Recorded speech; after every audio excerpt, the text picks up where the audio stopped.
Environmental factors అంటే any viral fevers. So ఈ monsoon season లో మనకి డెంగీ ఫీవర్, కొందరికి టైఫాయిడ్, చికెన్ గునియా, లెప్టోస్పైరా ఇట్లాంటి కామన్ వైరల్ ఫీవర్స్, కొన్ని ఇంకా బ్యాక్టీరియల్ ఇన్ఫెక్షన్స్ లో కూడా మనకి ఈ అలర్జీస్ కామన్ గా చూస్తుంటాం.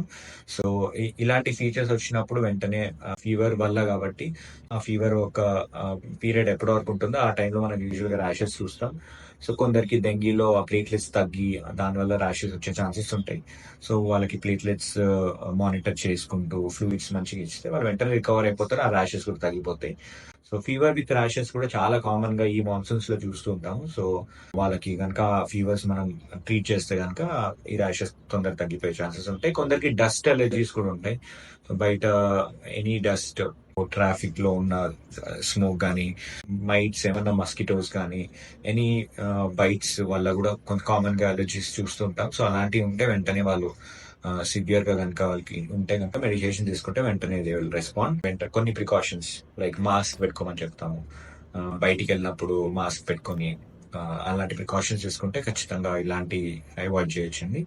ఈ అలర్జీస్ అనేది చాలా కామన్ గా చూస్తూ ఉంటాము. అంత సివియర్ టైప్ ఆఫ్ ప్రాబ్లం అస్సలు కాదు. సో వాళ్ళు కనుక ఇలాంటి ప్రికాషన్స్ లైక్ వాళ్ళ ఫుడ్ ఏదైతే అలర్జీస్ ఉంటారో ఫుడ్ అవాయిడ్ చేయడం, టాబ్లెట్స్ అవాయిడ్ చేయడం, ఆ, బయటికి వెళ్ళినప్పుడు మాస్క్, ఇట్లాంటి ప్రికాషన్స్ తీసుకుంటే ఖచ్చితంగా దీన్ని అవాయిడ్ చేయొచ్చు. ఫ్యూచర్ లో మనకి అలర్జీస్ రాకుండా చూడొచ్చు. అండ్ పెద్ద వరి అవ్వాల్సింది అస్సలు కాదు. టైంకి మనం టాబ్లెట్స్ ట్రీట్మెంట్ తీసుకుంటే కనుక లైఫ్ డేంజర్ అయితే అస్సలు కాదండి. Thank you.